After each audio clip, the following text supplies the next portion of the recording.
Hey everyone, I'm Andy Raffel from etechnics.com, and today sees the launch of Metro Exodus. So for all kind of reviews out there, today is the day, which is the 13th of February. Technically I'm recording this a little bit earlier, but there you go.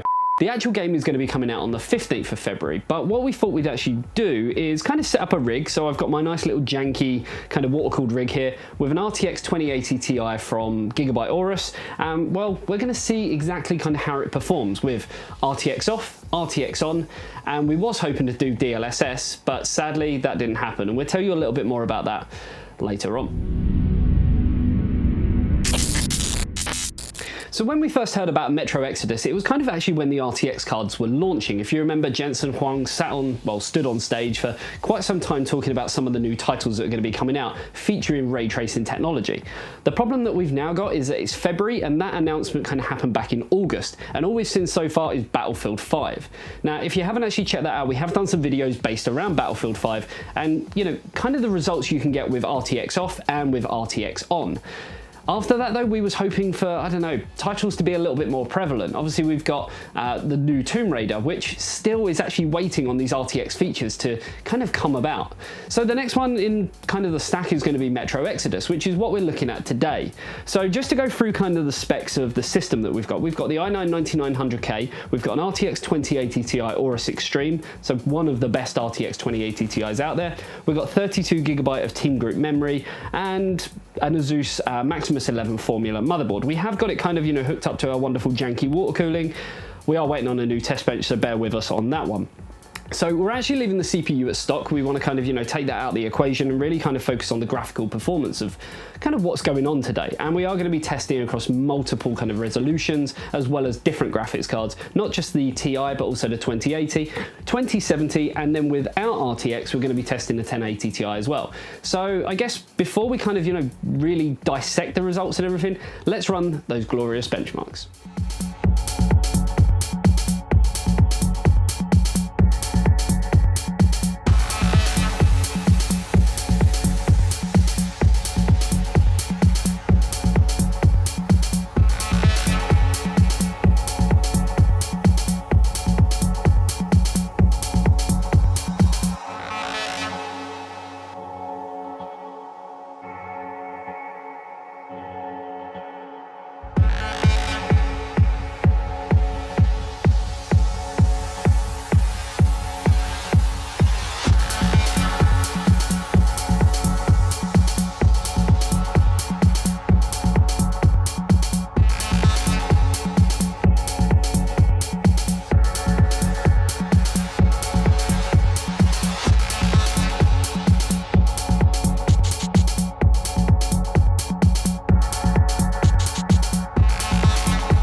So looking at the benchmarks, just to kind of go through a little bit about kind of what we got. I mean, they were pretty much what we expected, you know, ray tracing on, the frame rate decreases. Now, I did actually mention at the start of this video about DLSS. So we were actually hoping to kind of run even more tests. We was hoping to run the typical test of just this is the card, this is the performance, then also running it with ray tracing on, and then running it with ray tracing and DLSS.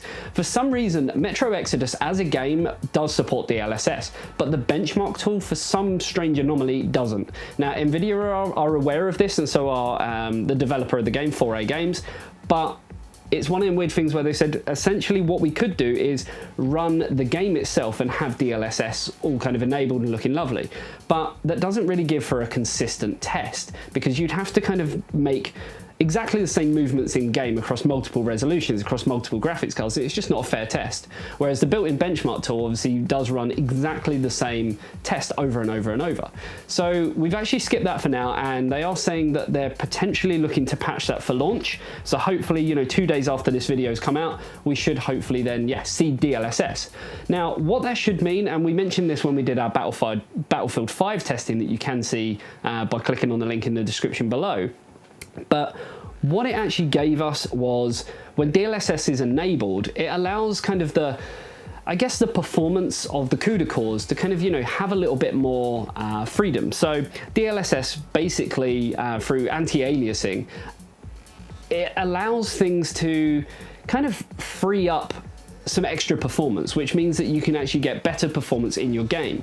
So while we only saw, you know, I guess lowish frame rates when it comes to ray tracing on this particular system and this particular game when you're looking at 4K Ultra, once DLSS is actually enabled in the benchmark and everything, you should see them frame rates come up a little bit more to something that's, I guess, a bit more of an acceptable level.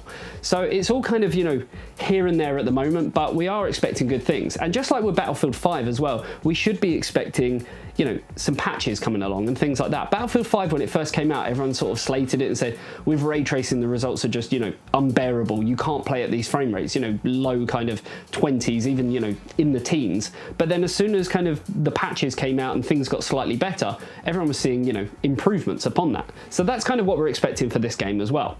Now, don't just take my word for it. Obviously, we've done all the benchmarks, but I do actually want to show you some kind of real-time testing of everything kind of tripped out. So we're looking at Ultra with high ray tracing enabled.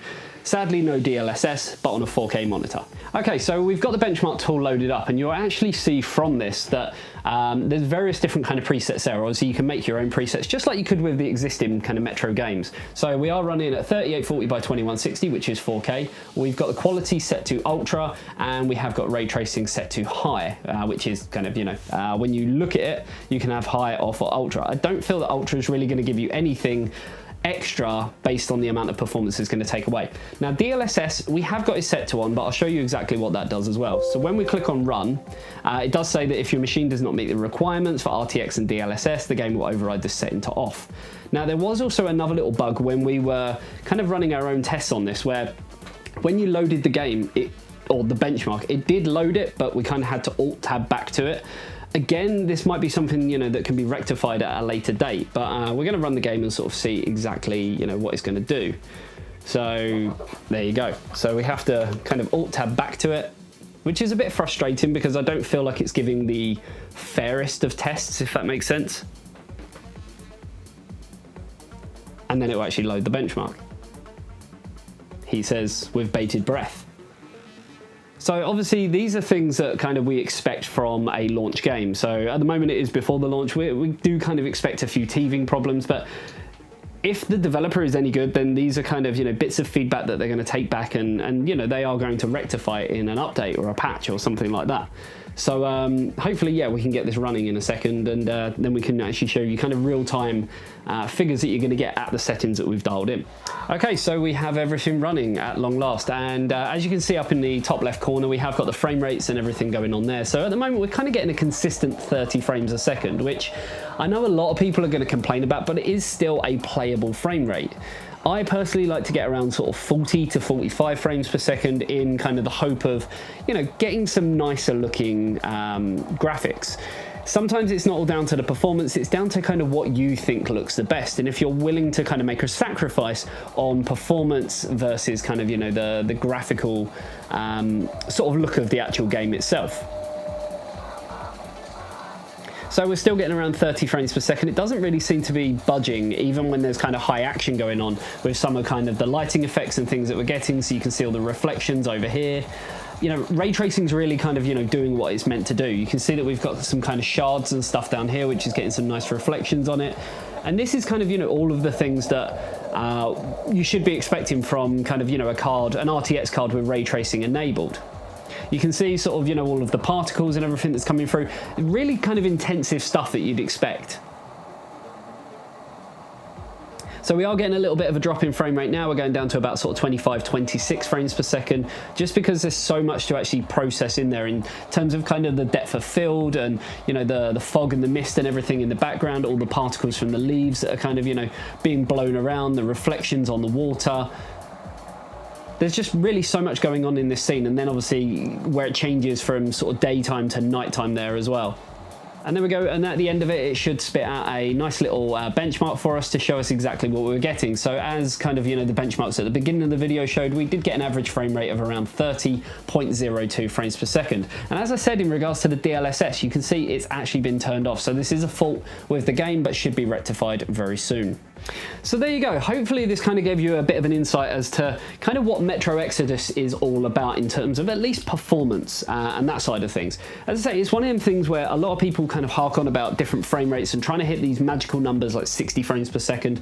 Simply, that's not going to happen on 4K. But when you look at things like the Steam survey, you actually find that people running their systems on a 4K display is still a very, very small percentage of the kind of gaming community out there. It's about 1%. People gaming at 1440 is a little bit higher, but still nowhere near the same as what you'd expect from kind of, you know, the community who are playing on 1080p. I think at the moment it's about 86%, somewhere around that. I mean, these are huge numbers. So we already showed in the benchmarks when running across 1080p, you are actually able to get some really nice looking stuff and still get a really playable frame rate. At 4K, you can see, you know, from the run that we did, 30 frames per second, maximum frame rate 114, doesn't really mean anything. Minimum frame rate, at one point it dropped down to 7.37. But throughout that whole benchmark, sort of me looking at it, you couldn't really see it drop below kind of 25. Everything still looked pretty smooth and pretty fluid. It goes back to the kind of, you know, times of when everyone jokes about N64 games and Zelda and how smooth that actually played. Well, if you didn't know, that was actually running at 16 frames per second. You wouldn't have known that.